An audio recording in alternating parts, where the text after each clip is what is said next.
मैं हूँ हिना आदिल। अपना पसंदीदा शो देखने के लिए हमारा YouTube चैनल सब्सक्राइब कीजिए और बर वक्त मालूमात के लिए बेल आइकॉन प्रेस कीजिए।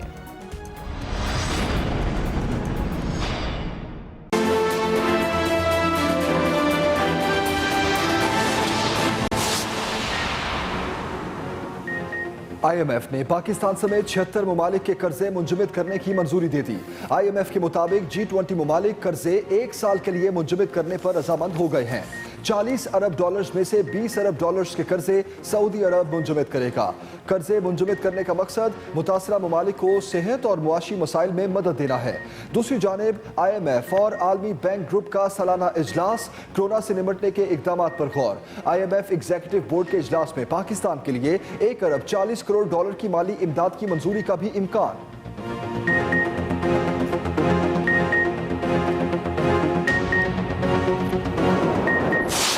G20 के इजलास ने एक तारीखी फैसला किया। उन्होंने डेवलपिंग वर्ल्ड को, जिसमें 76 ममालिक आते हैं, उन्हें डेट रिलीफ देने का फैसला किया है। बड़ा बरवक्त फैसला है। पाकिस्तान को कर्जों पर रियायत का इतलाक 1 मई से होगा। वजीर खारजा शाह महमूद कुरैशी की न्यूज़ कॉन्फ्रेंस। कहा, पाकिस्तान ने 25 के बजाय 74 ममालिक को रिलीफ के लिए कोशिश की। G20 ममालिक ने वजीर आजम इमरान खान की तजवीज़ की तौसीक की। सेक्रेटरी जनरल अक़वाम मुत्तहिदा ने उनकी हिमायत की। मैनेजिंग डायरेक्टर IMF और वर्ल्ड बैंक ने भी वजीर आजम की तजवीज़ को सराहा।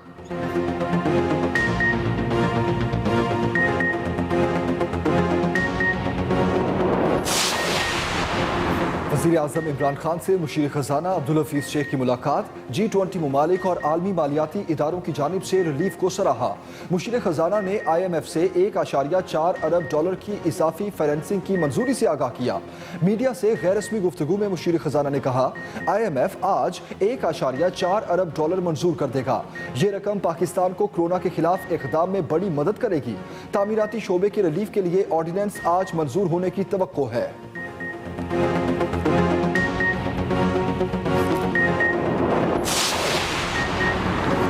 ज़ख़ीरा अंदोज़ी और स्मगलिंग के तदारुक के लिए ऑर्डिनेंस मुतारिफ कराया जा रहा है। गंदम और दिगर अशिया खुरानोश की स्मगलिंग की मौसर रोकथाम के लिए पुरज़्म है। वज़ीर आज़म इमरान खान के वफाकी वज़ीर फ़खर इमाम से मुलाकात में गुफ्तगू। वज़ीर आज़म से मुआविन ख़ुसूसी बराए समाजी तहफ़्फ़ुज़ डॉक्टर सानिया निश्तर की भी मुलाकात। वज़ीर आज़म को एहसास इमरजेंसी कैश प्रोग्राम की पेशरफ से आगाह किया। दूसरी तरफ वज़ीर आज़म की ज़ेर सदारत कोरोना से मुतल्लिक़ जायज़ा इजलास। कमांड एंड ऑपरेशन सेंटर की जानिब से मुल्क की मजमूई सूरत हाल पर ब्रीफिंग।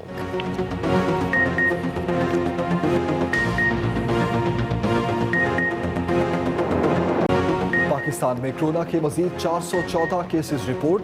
तादाद 6919 हो गई। 24 घंटों के दौरान 4 अफराद कोरोना वायरस से जाँ बहक। मुल्क भर में अमवात की तादाद 128 तक जा पहुंची।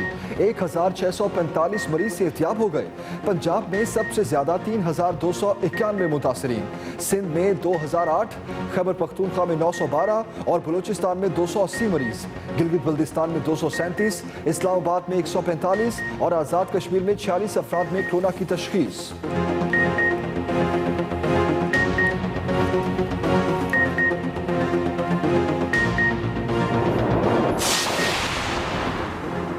शफाफ तरीके से राशन तकसीम कर रहे हैं। जो चाहे राशन तकसीम को ऑडिट करा ले।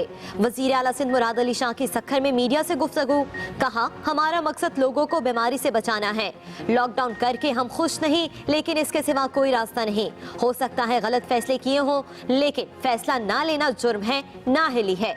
मुराद अली शाह की आवाम से घरों में रहने और एहतियात बरतने की भी अपील।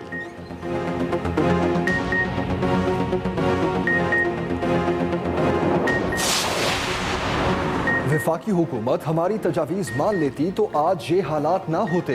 रहनुमा पीपल्स पार्टी कमर जमान कायरा की न्यूज़ कॉन्फ्रेंस। कहा, वफाक वसाइल फराहम नहीं कर रहा और भंगड़े डाले जा रहे हैं। पहले केसेस बाहर से थे, अब मकामी तौर पर बढ़ते जा रहे हैं।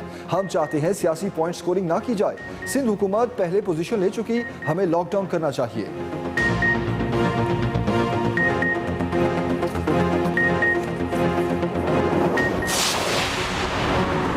कराची समेत सिंध भर में लॉकडाउन मजीद सख्त। कराची के हसास इलाकों को कंटेनर्स और रुकावटें लगाकर सील कर दिया गया। शहर में जगह जगह पुलिस के नाके, शहरियों से पूछगछ जारी। बेकरी, मैकेनिक, सैनिटरी समेत तामीराती शोबे से जुड़ी कारोबारी सरगर्मियां बहाल। अवामी, सियासी, समाजी, मजहबी तकरीब, इज्तिमा पर भी पाबंदी।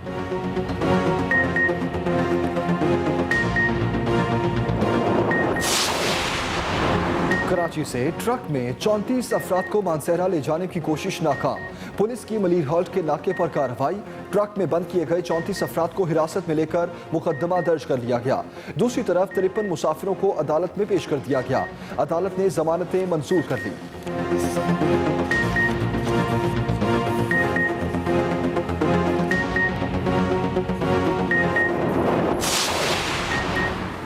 कोरोना वायरस के बाइस पंजाब में रमजान बाजार ना लगाने का फैसला। वज़ीर आला पंजाब उस्मान बुज़दार ने मुस्तहिक खानदानों को बराह रास्त माली इमदाद देने की मंजूरी दे दी। कहा, आम आदमी को रिलीफ देना हमारी हुकूमत का एजेंडा है।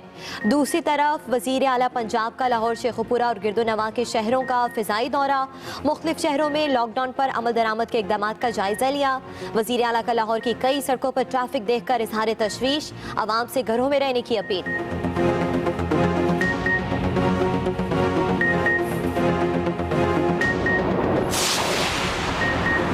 पंजाब, खैबर पख्तूनख्वा, बलूचिस्तान और इस्लामाबाद, गिलगित बल्तिस्तान में लॉकडाउन जारी।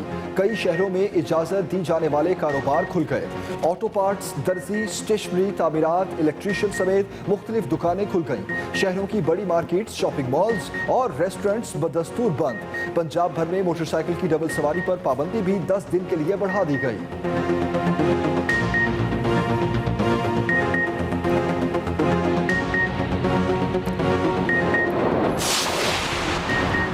वज़ीर आला KP महमूद खान का सवात के इलाके सैदू शरीफ का एक रोज़ा दौरा। कायम आइसोलेशन मराकज़ का दौरा किया और इंतजामात का जायजा लिया। वज़ीर आला महमूद खान कहते हैं, यौमिया उजरत पर काम करने वालों की मुश्किलात का एहसास है, किसी भी को बेरोजगार नहीं करना चाहते। उधर मशीर इत्तलात अजमल वज़ीर और वज़ीर सेहत तैमूर सलीम झगड़ा की मीडिया ब्रीफिंग। कहा, वायरस के फैलाव में कमी आई है लेकिन खतरा टला नहीं। वायरस का फैलाव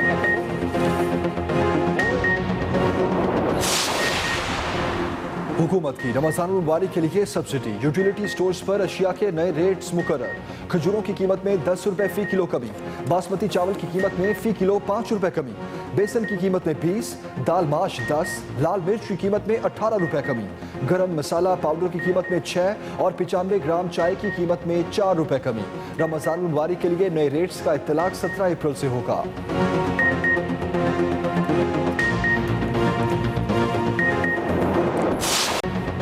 अमरीका में कोरोना वायरस बेकाबू, वार पर वार जारी। 24 घंटों में मजीद 2383 अफराद मौत के मुंह में चले गए। मरने वालों की तादाद 28,000 से बढ़ गई। कोरोना मुतासरीन की तादाद 6,25,000 तक जा पहुंची। दूसरी तरफ दुनिया भर में कोरोना मुतासरीन की तादाद 20,83,000 से तजावुज कर गई। हलाकतें 1,34,000 तक जा पहुंची। स्पेन में 18,800, फ्रांस में 17,000 और इटली में 21,000 अफराद जान की बाजी हार गए।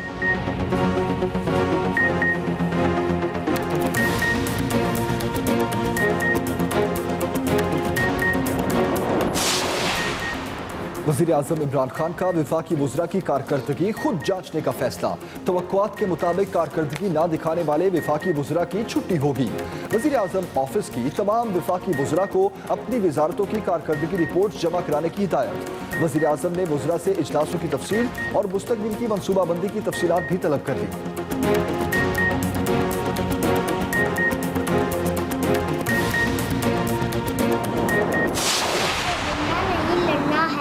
हाथों को बार बार धोना है।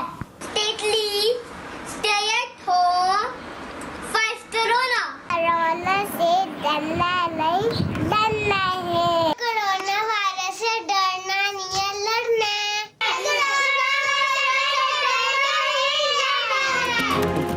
और लॉकडाउन में कैसे गुजार रहे हैं वक्त, अपने आप को कैसे रख रहे हैं सुपर फिट, मसरूफियात क्या हैं, क्या मशगले अपना रखे हैं, बच्चों की पढ़ाई कैसे हो रही है।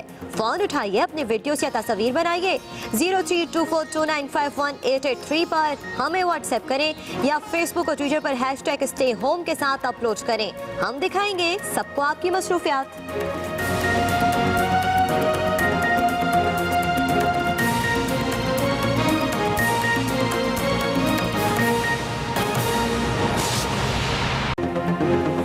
अस्सलाम वालेकुम, आप देख रहे हैं एक्सप्रेस न्यूज। मैं हूं जमील सुखेरा और मैं हूं सदफ दुरानी। हेडलाइंस आपने जानी, खबरों की तफसील एक ब्रेक के बाद। आगाज में अहम खबर देंगे आपको। वज़ीर आज़म इमरान खान की ज़ेर सदारत कोरोना वायरस से मुतालिक जायजा इजलास। कमांड एंड ऑपरेशन सेंटर की जानिब से मुल्की मजमूई सूरत हाल पर उनको ब्रीफिंग दी गई। इजलास में हुनरमंद अफराद की काम पर वापसी के लिए ट्रांसपोर्टेशन की हिकमत अमली पर गौर किया गया। जरा के मुताबिक यह हम खबर दे रहे हैं आपको। इसी मुतालिक मजीद डिटेल्स जानते हैं हमारे नुमाइंदे रिजवान गिलज़ई इस वक्त हमारे साथ हैं। रिजवान, तफसीलन बताइएगा।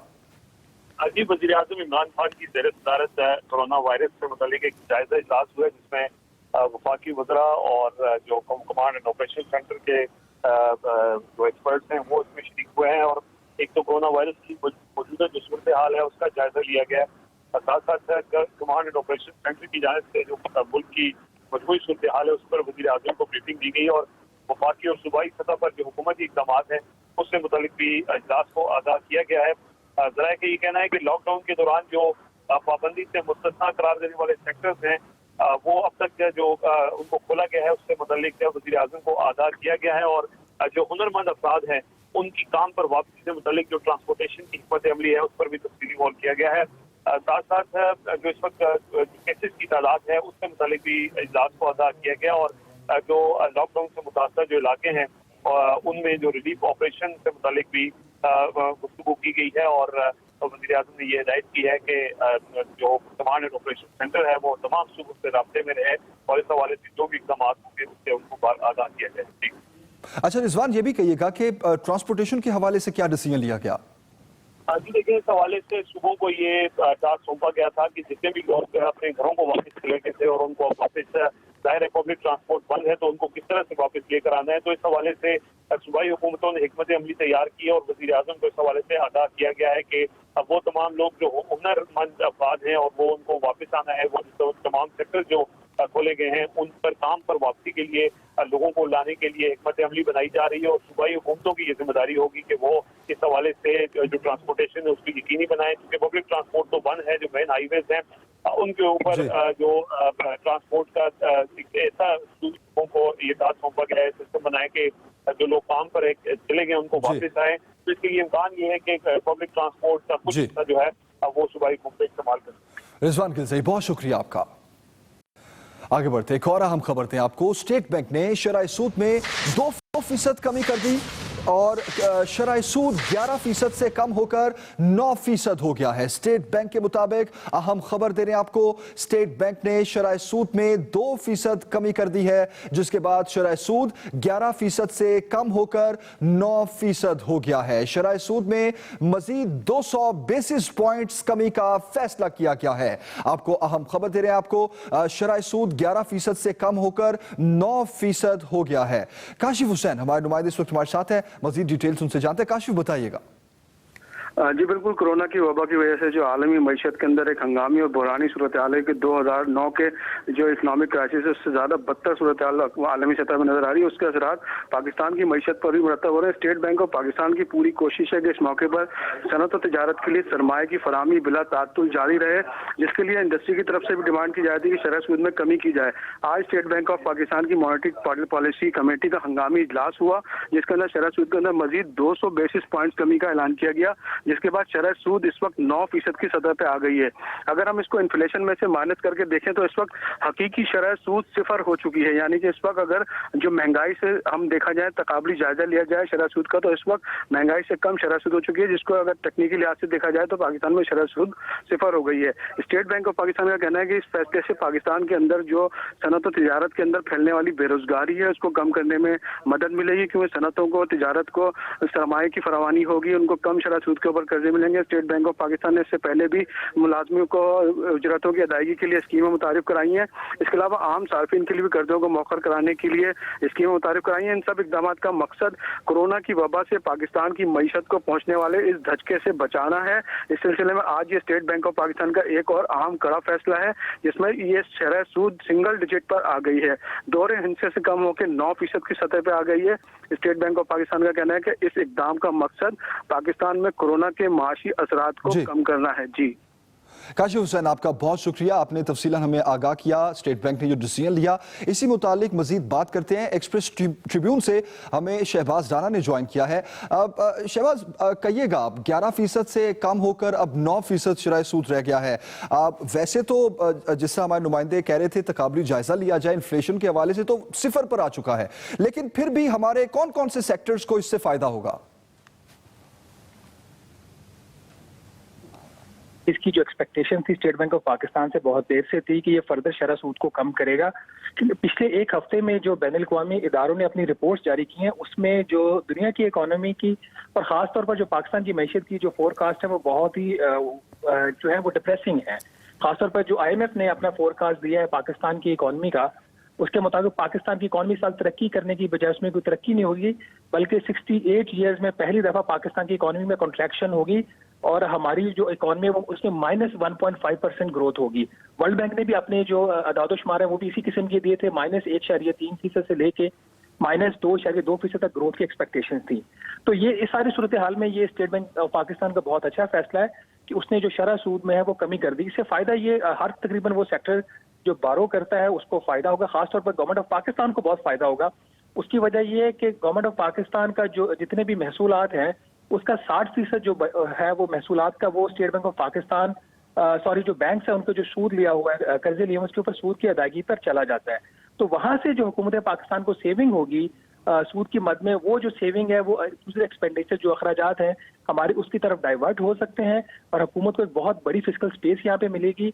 ये आप याद रखिए कि स्टेट बैंक ऑफ पाकिस्तान ने 17 मार्च से लेके अब तक 4.25% कमी कर दी है। तो इसका मतलब ये है कि हुकूमत को सालाना कुछ 600 से 700 अरब रुपए की इसमें बचत होगी कर्जों के ऊपर सूद की अदायगी से, और ये वो पैसा है जो वो चैनल कर सकती है अब जो फलाही काम है उसकी तरफ और जो अस्पतालों में हमारी जरूरियात हैं उसको पूरा करने के लिए। अच्छा शहबाज, ये भी कहेगा कि आम पब्लिक को भी क्या इससे कोई फायदा होगा? जी, अभी इस वक्त जो फौरी तौर पर तो आप इसको बहुत ज्यादा को फायदा इसलिए नहीं देख सकते कि इस वक्त कारोबार जो है आप कंज्यूमर फाइनेंसिंग है, जैसे किसने गाड़ी लेनी है, घर लेना, हर चीज तकरीबन रुकी हुई है, इकोनॉमिक एक्टिविटी हो नहीं रही, तो इमीडिएटली तो उस पर कोई फायदा नहीं होगा। लेकिन आपके जो पुराने कर्जे हैं डिपेंड करता है कि आपका जो एग्रीमेंट है बैंक के साथ उस पर ऊपर क्या है। तो अगर तो उनके एग्रीमेंट में ये चीज है कि जो भी एग्जिस्टिंग रेट्स होंगे उसके ऊपर आपको कर्जे जो फ्यूचर में उसकी अदायगियां करना होगी तो आपको रिलीफ मिलेगा, आम लोगों को भी रिलीफ मिलेगा। अगर ये स्टेट बैंक ऑफ पाकिस्तान ये वाली जो शरह सूद है इसको बरकरार रखती है या फर्दर इसमें कमी करती है, तो जब कारोबार पाकिस्तान में वापस अपनी रूटीन की जो एक्टिविटी है उसके ऊपर आना शुरू हो जाएंगे, तो डेफिनेटली जो लोग कर्जा लेने जा रहे थे, जो पहले स्टेट बैंक ऑफ पाकिस्तान की शरह सूद जो 13.25% थी आज से 1 माह पहले, उसके ऊपर जो बैंक थे आपसे 18 से 20% चार्ज कर रहे थे। तो अब अगर ये 9% शरह सूद है तो इसका मतलब है बैंक आपसे 13 से 14% तक आपको कर्जा दे सकते हैं। और कुछ ऐसे स्पेशल स्कीम्स भी हैं जैसे आपके बरामदात के सेक्टर्स के लिए और SME सेक्टर्स के लिए जिनके ऊपर कर्जों के ऊपर सूद की शरह पहले ही कम है, तो उनको और ज्यादा इससे फायदा होगा। ओवरऑल इकोनॉमिक एक्टिविटी इससे बेहतर होगी। मैं हूँ हिना आदिल। अपना पसंदीदा शो देखने के लिए हमारा YouTube चैनल सब्सक्राइब कीजिए और बर वक्त मालूमात के लिए बेल आइकॉन प्रेस कीजिए।